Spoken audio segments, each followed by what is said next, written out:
थोड़ा ठीक रहेगा उस पर? राजी। Okay, thank you. अब देखो ध्यान से, आज जो हेडिंग है वो क्या है? Sharpness of resonance. Sharpness of resonance and quality factor. Quality factor समझना, sharpness of resonance and quality factor समझो। आसान सा टॉपिक है, छोटी बहुत थोड़ी बहुत डेफिनेशन है, उसको अच्छे से देख लेना। देखो है क्या, मैंने यहाँ पर एक ग्राफ बनाया, एक ग्राफ बनाऊंगा मैं। ग्राफ है ओमेगा और करंट के बीच में, ओमेगा और करंट के बीच में ग्राफ है। ओमेगा का मतलब यहाँ पर क्या है? एंगुलर फ्रीक्वेंसी, और करंट के बीच में ग्राफ है। देखो ध्यान से, समझना ध्यान से जरा। मैंने यहाँ पर कुछ रेजिस्टेंस ले लिए, कुछ रेजिस्टेंस ले लिए। एक रेजिस्टेंस लिया मैंने R1, एक रेजिस्टेंस लिया R2, एक लिया R3, एक लिया R4। सबसे बड़ा रेजिस्टेंस R1, उससे छोटा R2, उससे छोटा R3, और सबसे छोटा R4। सबसे बड़ा रेजिस्टेंस R1 है और सबसे छोटा रेजिस्टेंस R4 है। तो बताओ, अगर मैं रेजिस्टेंस R1 के लिए करंट I1 कहूँ, इसके लिए I2 कहूँ, इसके लिए I3 कहूँ और इसके लिए I4 कहूँ, तो सबसे बड़ी करंट कौन सी होगी? सबसे छोटी करंट कौन सी होगी? I4 सबसे बड़ी करंट, I1 सबसे छोटी।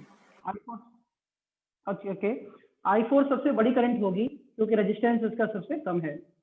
तो जो सिंबल है वो उल्टा कर दूंगा मैं, और I3 उससे छोटी, I2 उससे छोटी और I1 सबसे छोटी। जितना ज्यादा रेजिस्टेंस उतनी ज्यादा करंट, जितना कम रेजिस्टेंस उतनी ज्यादा करंट। समझ गए? इसका ग्राफ देखो कैसा आता है, स्टार्ट समझना जरा ध्यान से। ग्राफ सबसे पहला R1 के लिए ग्राफ बनाऊंगा, इसके लिए ग्राफ ये आता है, ये समझो, ये ग्राफ आया यहां से लेकर यहां तक, इसको मैंने यहाँ कह दिया R1। और इस R1 ग्राफ के लिए जो हमको करंट की वैल्यू मिली, वो करंट की वैल्यू मिली I1। आप समझो। इसी तरीके से मैंने R2 का ग्राफ बनाया, और R2 का ग्राफ थोड़ा ऐसा आता है, थोड़ा ज्यादा R2 के लिए, तो मैंने यहाँ लिख दिया R2, और यहाँ पे मैंने करंट की वैल्यू लिख दी कितनी? I2। इसीलिए अब R3 के लिए बनाया तो ग्राफ थोड़ा सा और ऊपर गया, रेजिस्टेंस कितना? R3, तो ग्राफ और ऊपर गया, तो करंट की वैल्यू कितनी आई? I3। अब क्या हुआ? ग्राफ स्टार्ट कहाँ से हो रहा है? ये ग्राफ यहाँ से स्टार्ट हो रहा है, इस पोजीशन से, यहाँ से स्टार्ट हो रहा है और यहाँ पर खत्म हो रहा है। याद रखना, ये लोअर लिमिट और ये अपर लिमिट। तो मतलब ये ग्राफ बनाया कैसे है? ग्राफ जो होता है नहीं कैसे मार्कर से, ऐसा नहीं है। जो ग्राफिकल रिप्रेजेंटेशन है, इसमें हम लोग क्या करते हैं, रेजोनेंस का एक एपरेटस होता है। जब हम लोग प्रैक्टिकल कर रहे होते हैं तो रेजोनेंस एपरेटस से हम लोग इस चीज का ग्राफ बनाते हैं। करते क्या है उसमें कि एक पर्टिकुलर रेजिस्टेंस को फिक्स करते हैं और हम इसमें ओमेगा की वैल्यू को चेंज करते जाते हैं। तो एक पर्टिकुलर रेजिस्टेंस पर ओमेगा की वैल्यू चेंज करने पर हमको ये ग्राफिकल रिप्रेजेंटेशन मिलता है, क्वालिटी फैक्टर या शार्पनेस ऑफ रेजोनेंस का ग्राफ। और हमको ये चीज मॉनिटर पर दिखाई देती है कि हमको ओमेगा चेंज करने पर ग्राफ कैसा मिला। तो इसके लिए एक एपरेटस यूज करते हैं हम लोग प्रैक्टिकल लैब में, कि जब ओमेगा चेंज करते हैं तो हमको ऑटोमेटिकली वो ग्राफ मॉनिटर पर दिखाई देता जाता है। वीडियो रुक गई। नहीं तो चल रही है सर, चल रही है। ठीक है, बिल्कुल सही। देखो बेटा, तो कहने का मतलब है ये ग्राफ हम लोग बनाते हैं किसी ओमेगा को चेंज करते रहते हैं और रेजिस्टेंस को फिक्स रख कर हम ये ग्राफ बनाते हैं। तो ये ग्राफ प्रैक्टिकल लैब में होता है, मॉनिटर पर बनता है एक डिवाइस के थ्रू। डिवाइस ही अपने आप ये ग्राफ हमको बनाकर देता है। ये सिंपल सी बात है। अब होता क्या है, जब सर्किट में, उस सर्किट में जब हम लोग रेजिस्टेंस की वैल्यू को बहुत कम लगा देते हैं, और तब जब हम ओमेगा चेंज करते हैं, बहुत कम रेजिस्टेंस के लिए जब हम ओमेगा चेंज करते हैं, तो यही ग्राफ जो मॉनिटर में, कंप्यूटर मॉनिटर में इतनी तेजी से ऊपर बढ़ता है और सडनली नीचे गिरता है। तो यहाँ पर हमको एक पीक मिलता है, पीक, और पीक वैल्यू जो करंट की मिलती है वो उसको हम आई मैक्सिमम कहते हैं, पीक वैल्यू। तो ये मिला कितने पर, R4 पर। तो सोच के देखो, छोटी सी चीज है, इस R4 पर, हाँ बोलो। R3 के बाद से दोबारा बता दो, डिस्कनेक्ट हो गया। चलो, R3 का मतलब ये था, जब R3 हमने रेजिस्टेंस यूज किया तो करंट की वैल्यू हमको क्या मिली, I3 मिल गई। देखो R1, R2, R3 तक तो नॉर्मल चलता रहता है, इसमें कोई दिक्कत नहीं है कि रेजिस्टेंस कम होता जा रहा है तो करंट की वैल्यू बढ़ती जा रही है। R1 के लिए सबसे कम, R2 के लिए उससे ज्यादा, R3 के लिए उससे ज्यादा।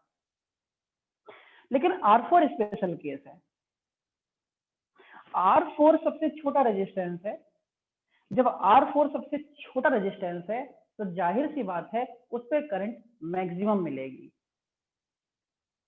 तो R4 के रेजिस्टेंस के लिए हमने इस ओमेगा की वैल्यू को चेंज किया।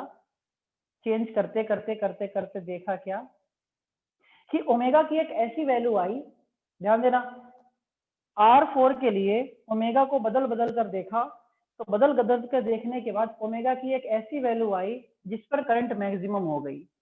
तो करंट मैक्सिमम मिली और जो ग्राफ मिला हमको बहुत ज्यादा शार्प मिला। कैसा ग्राफ मिला, बहुत ज्यादा शार्प, नुकीला ग्राफ मिला।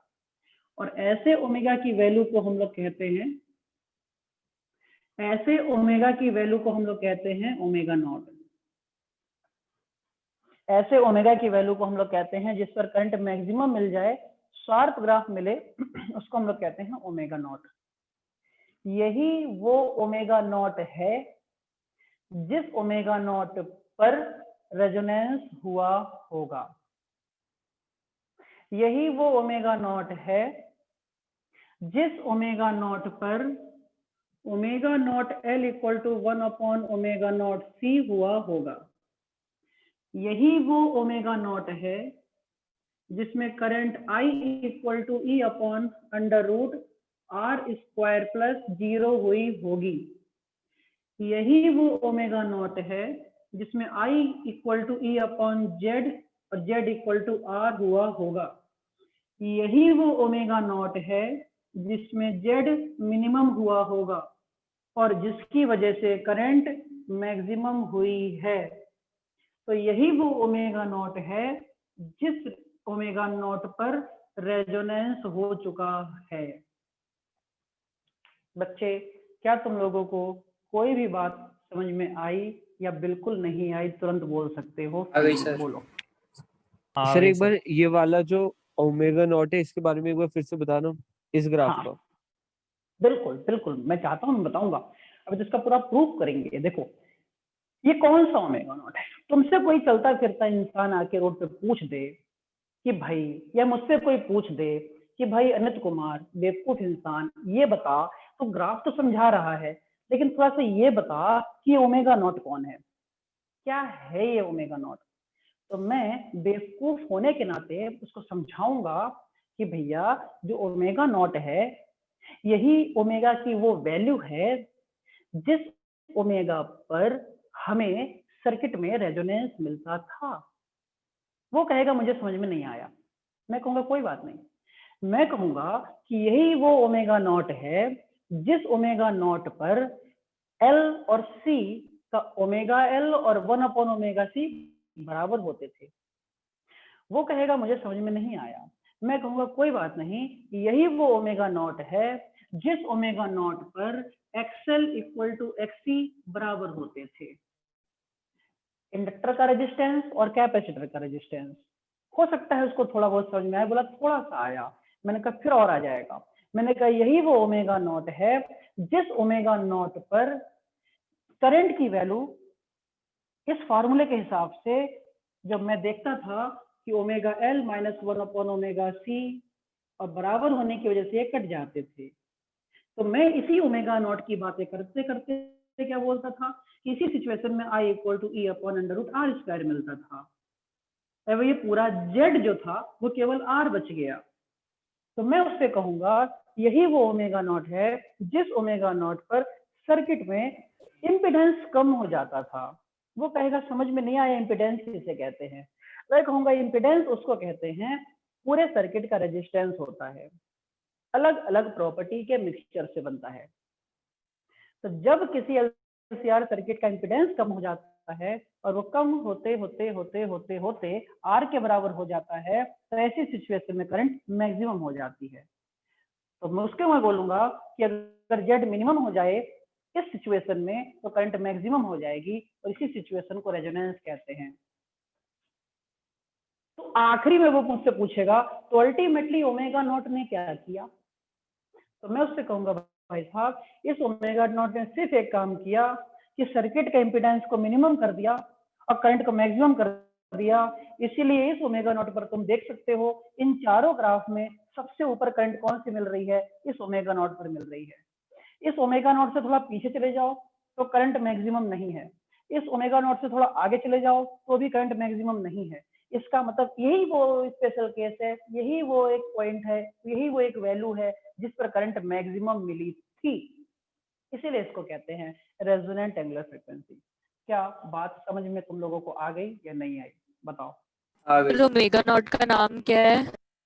Resonant angular frequency. Resonant angular frequency. अगर इसकी जगह मैं खाली ओमेगा रख दूं तो इसको क्या कहते थे बताओ, कल ही सिखाया है मैंने, एंगुलर एंगुलर फ्रीक्वेंसी। फ्रीक्वेंसी। बहुत बढ़िया। चलो हटाओ जल्दी से इसका स्क्रीनशॉट लो तुम लोग, फिर थोड़ा सा मैं आगे बढ़ूं। सर हमेशा जो I4 होएगा वही बनेगा शार्प ग्राफ।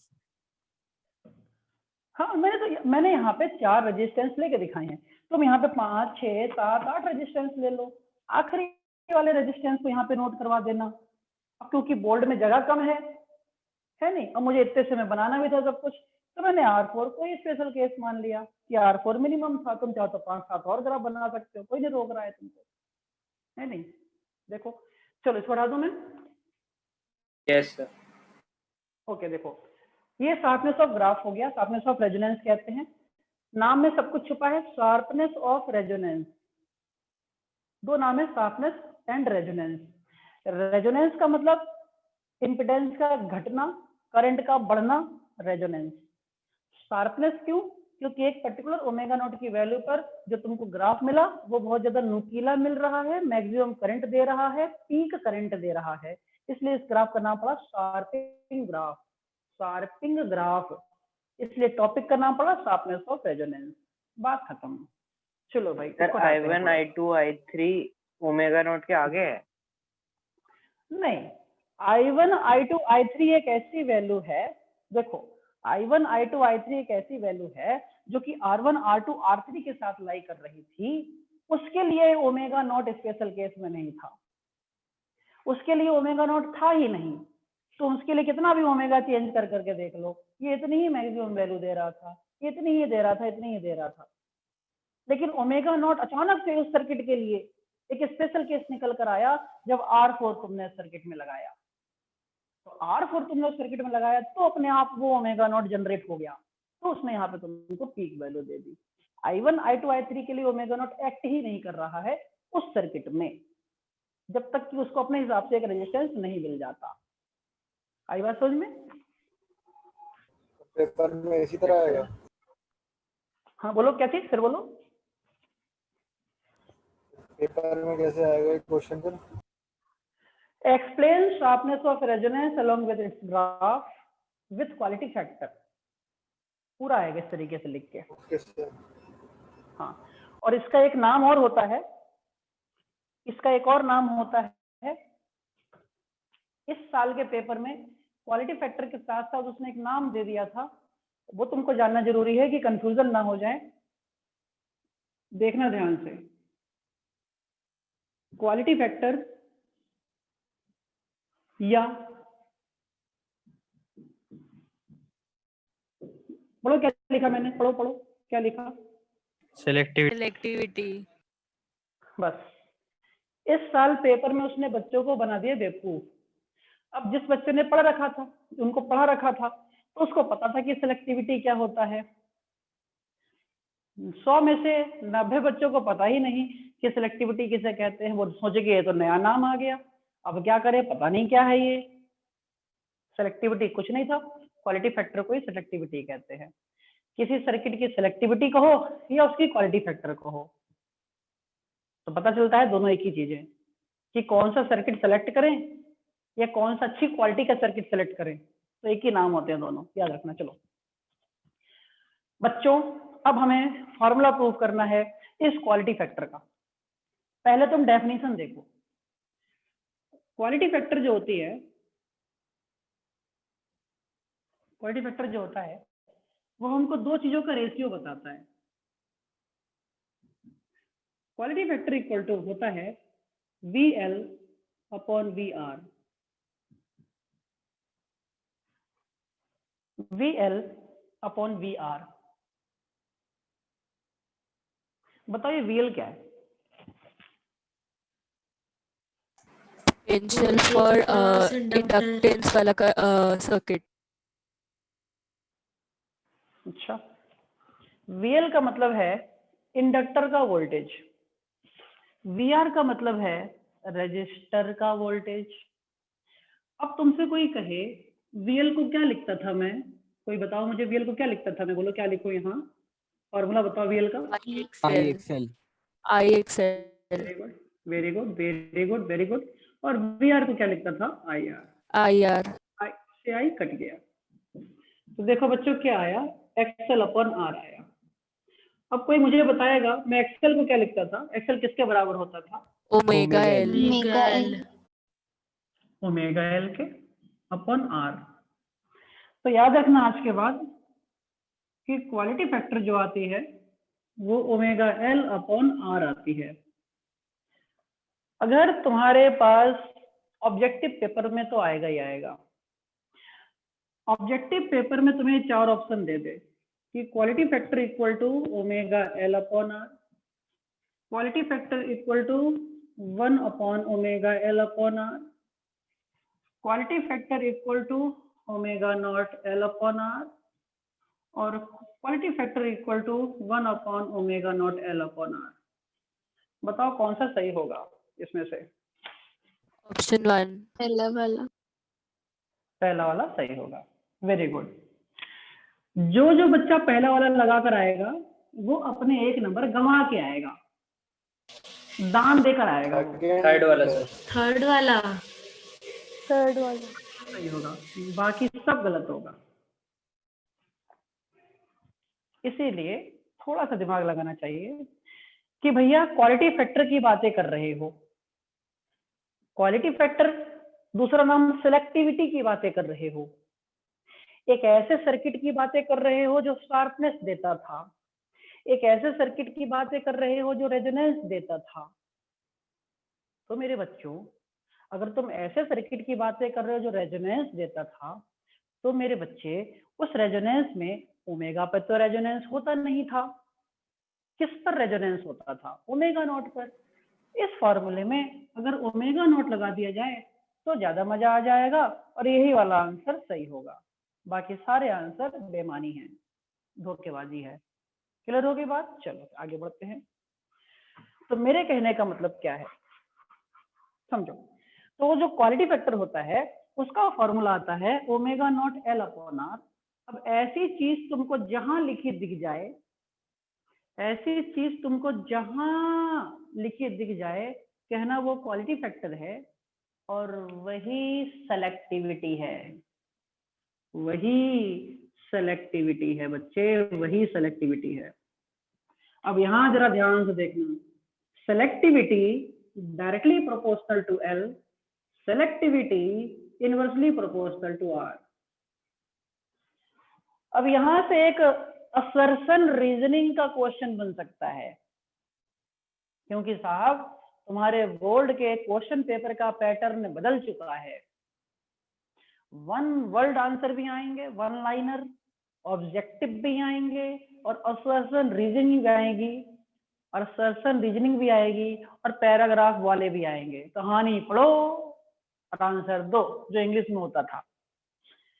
तो ये क्वेश्चन बन सकता है कि सेलेक्टिविटी जो होती है किसी सर्किट की, वो इंडक्टेंस बढ़ने के साथ घटती है। बताओ मैंने सही बोला या झूठ बोला? गलत। गलत। गलत। बेटा मुझे गलत बोलने से पहले सोच लेना, परसों ही पेपर है तुम्हारा। फिर बोल रहा हूं, सेलेक्टिविटी इंडक्टेंस घटने के साथ बढ़ती है। सही है गलत है? गलत। गलत है। गलत है। गलत है। मेरे खिलाफ जा रहे हो सब। अच्छा, दूसरा सेंटेंस बोलता हूं, सेलेक्टिविटी रेजिस्टेंस घटने के साथ घटती है। गलत। गलत। तो क्या होती है अगर घटती नहीं है तो? बढ़ती है। बढ़ती है। बढ़ेगी। बढ़ती है।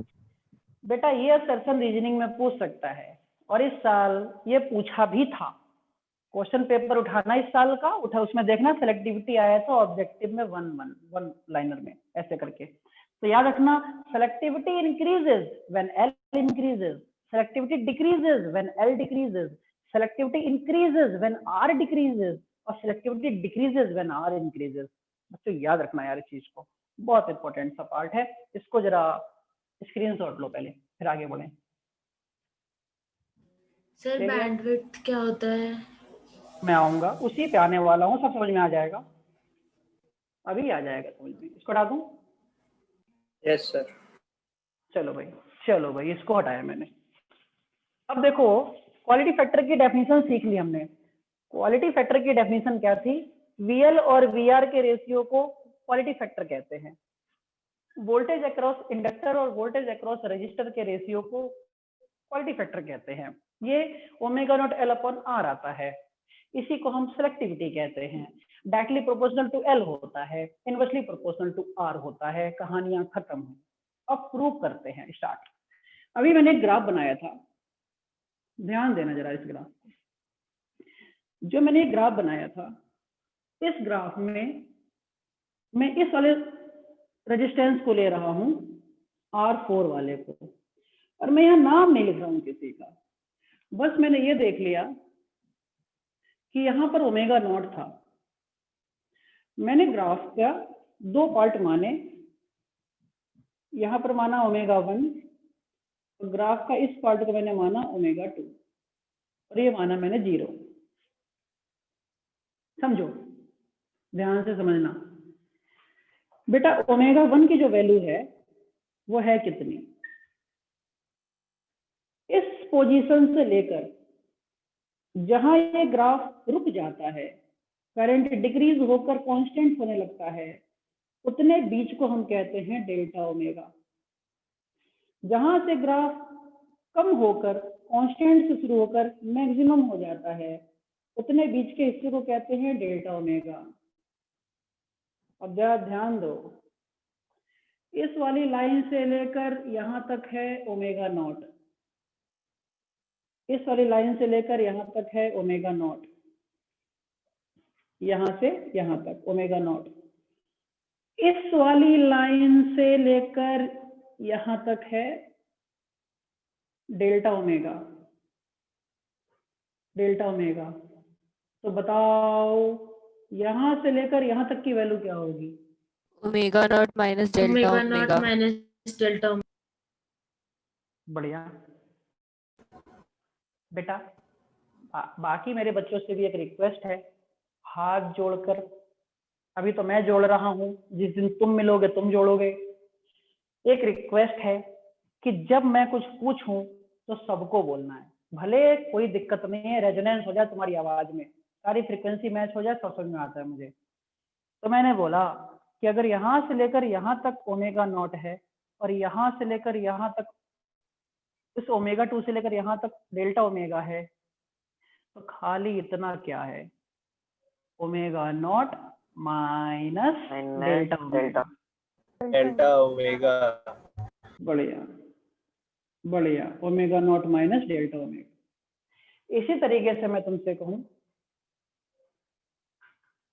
देखो ये क्या है यार, देखो इसी तरीके से मैं तुमसे कहूं, यहां तक तो ओमेगा नॉट था, ये डेल्टा ओमेगा है, तो इस वाली लाइन के बराबर क्या होगा, omega naught plus delta omega. तो यहाँ को क्या कहूंगा, omega naught plus delta omega.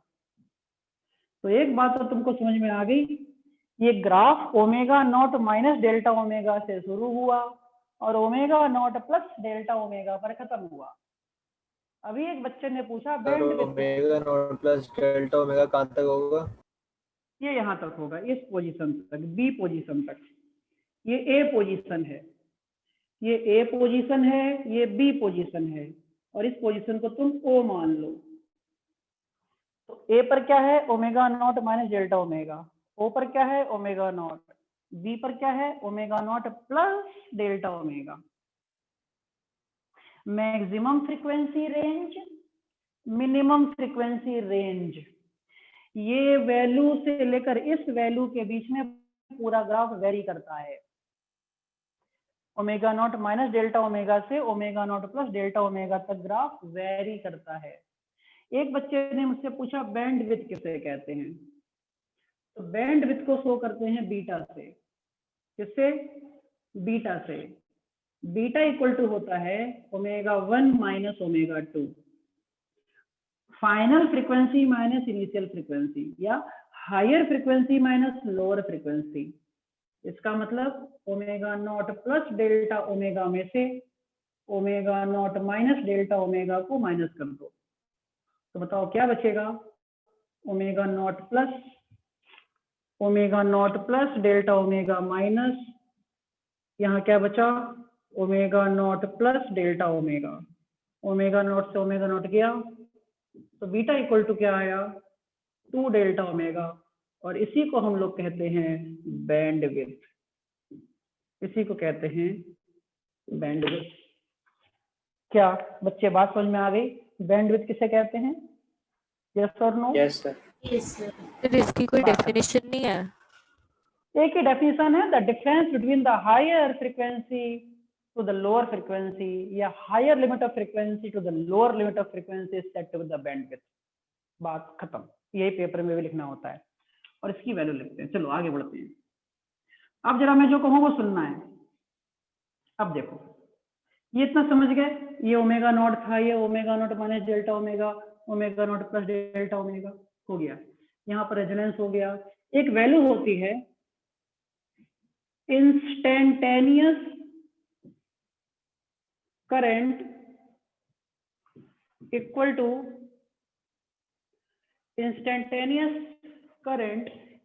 To one upon root 2 times of peak current. Instantaneous current equal to 1 upon root 2 times of peak current. अब जरा इंस्टेंटेनियस करंट को क्या कहते हैं, I equal to 1 upon root 2 times of peak current. जो लिखो ध्यान से देखना, आई का मतलब वो करंट जहां रेजोनेंस नहीं हुआ था, आई नॉट का मतलब वो करंट जहां रेजोनेंस हो गया था। तो आई की वैल्यू क्या क्या लिखूंगा मैं, E upon under root R square plus omega L minus 1 upon omega C का whole square, 1 upon root 2। I naught को क्या लिखूंगा, जब रेजोनेंस हो गया था, और जब रेजोनेंस हो जाता है तो बताओ नीचे क्या आता है, यहाँ ई अपॉन आर। आर आता है। Very good. तो I equal to 1 upon under root 2 I naught. तो आई की वैल्यू बिना रेजोनेंस वाली, क्योंकि इंस्टेंटेनियस है, अभी रेजोनेंस नहीं होने दिया, ई अपॉन सब कुछ 1 अपॉन रूट 2, तो आई नॉट की वैल्यू ई अपॉन आर। तो ई से ई कट गया, तो बचा क्या, under root R square plus omega L minus 1 upon omega C का whole square equal to root 2r। ऊपर से कट गया, दोनों तरफ स्क्वायर कर दो, स्क्वायर करने पर रूट हट जाएगा, R square plus omega L minus 1 upon omega C का whole square equal to 2r square. इस वाले आर स्क्वायर को उठा के इधर ले आओ, तो omega L minus 1 upon omega C का whole square equal to R square. इधर भी स्क्वायर है, इधर भी स्क्वायर है, रूट ले लो, रूट, तो क्या बचेगा, omega L minus 1 upon omega C equal to R. इस इक्वेशन को यहीं छोड़ दो, इक्वेशन नंबर 1। सर वो रिलेशन कहाँ से आया? ये वाला हाँ सर। IRMS करंट याद है कुछ? यस सर, आ गया आ गया। वही है। तो root mean square current equal to I naught upon root 2, बात खत्म। तो आई की वैल्यू ये सब कुछ, आई नॉट की वैल्यू ये अपॉन आर हो गया। यहाँ तक समझ में आया कि नहीं आया, पहले ये बता दो। हाँ कि आ गया सर। बहुत बढ़िया। सुनो, कितना सेकंड है, कितना मिनट रह गया, जल्दी बता, रिवीजन करना है अभी। 4 मिनट 5 सेकंड। 4 minute 2 second. चलो कोई बात नहीं। देखो बेटा, अब हमें चेक करना है, हायर फ्रिक्वेंसी पर चेक करते हैं हमेशा, जहां ग्राफ जाके खत्म होता है। जहां जहां ओमेगा है वहां वहां तुम ओमेगा 1 रख दोगे। जहां भी ओमेगा है वहां ओमेगा 1 रख दोगे। तो देखो ओमेगा 1 रखा मैंने, तो omega 1 L minus 1 upon omega 1 C equal to R. अब ओमेगा 1 खुद कितना है बताओ? Omega naught plus delta omega है। तो जहां जहां ओमेगा 1 लिखा वहां वहां तुम omega naught plus delta omega लिख दोगे। ध्यान से देखना बस एक एक लाइन को। Omega naught plus delta omega into कितना, एल माइनस 1 अपॉन, जहां ओमेगा 1 है वहां omega naught plus delta omega लिख दोगे, इंटू कितना, सी, और बाहर कितना, आर। बच्चे यहाँ तक तुम लोगों को एक एक लाइन समझ में आई या नहीं आई, जल्दी से बताना। बढ़िया। देखो यहाँ तक समझ में आ गया था। इक्वेशन 1 तक कैसे इक्वेशन बनी, omega L minus 1 upon omega C equal to R आ गया। अब बेटा जहां जहां ओमेगा है, मैं बिल्कुल जहां जहां ओमेगा है मैंने वहां पे ओमेगा 1 रखा। क्यों रखा ओमेगा 1? हमेशा याद रखो, रेजोनेंस के लिए हम लोग बैंडविड्थ का लास्ट पार्ट लेते हैं। इस इनिशियल पार्ट पे सारी जो रीडिंग होती है वो गलत आती हैं, इसलिए जहां ग्राफ खत्म होता है उसकी वैल्यू पे चेक करते हैं। तो ओमेगा 1 रख दिया जहां जहां ओमेगा था। ओमेगा की जगह ओमेगा 1, ओमेगा की जगह ओमेगा 1। तो भैया omega 1 L minus 1 upon omega 1 C equal to R. अब ओमेगा 1 खुद क्या था, बैंडविड्थ के साथ ले लो। तो ओमेगा 1 की वैल्यू थी omega naught plus delta omega. Omega 1 की value omega naught plus delta omega रख दो यहाँ। Omega naught plus delta omega L minus 1 upon omega 1 की जगह omega naught plus delta omega C equal to R. बच्चे हाँ कि ना? Yes sir. आगे ध्यान देना, अब ध्यान देना। इस ब्रैकेट में से ध्यान दो, इस ब्रैकेट में से ओमेगा नॉट कॉमन लिया मैंने। इस वाली ब्रैकेट में से ओमेगा नॉट कॉमन लिया मैंने। तो देखो बेटा ओमेगा नॉट कॉमन लिया, एल पहले से बाहर था, तो अंदर क्या बचेगा बताओ? क्या लिखूं इस ब्रैकेट में, क्या लिखूं बोलो? 1 plus delta omega upon omega not. Delta omega upon omega upon omega not. Very good. क्योंकि कॉमन लेते हैं तो डिवाइड हो जाता है। इसी तरीके से 1 अपॉन, इस वाली ब्रैकेट में से भी ओमेगा नॉट कॉमन लो, और सी तो पहले से बाहर था, तो ब्रैकेट बताओ क्या बचेगा? 1 plus delta omega upon omega naught equal to R. यहां तक तुमको समझ में आ गई बात। अब एक बात बताओ यार, रेजोनेंस पर क्या हुआ करता था? Omega naught L equal to 1 upon omega naught C हुआ करता था। यस और no? Yes sir. Yes sir. अगर तुमको इतना पता है कि अगर omega naught L equal to 1 upon omega naught C होता था, जरा यहाँ देखना क्या आ रहा है, 1 अपॉन ओमेगा नॉट सी आ रहा है, इतना हिस्सा। इसको मैं क्या लिख सकता हूँ बताओ? Omega naught L. Very nice. इसको मेरे बच्चों, इसको मैं ओमेगा नॉट एल लिख दूंगा। अगर मैं इसको ओमेगा नॉट एल लिख दूंगा तो कुछ ऐसा आएगा, ब्रैकेट ओमेगा नॉट एल तो था ही था, 1 प्लस डेल्टा ओमेगा अपॉन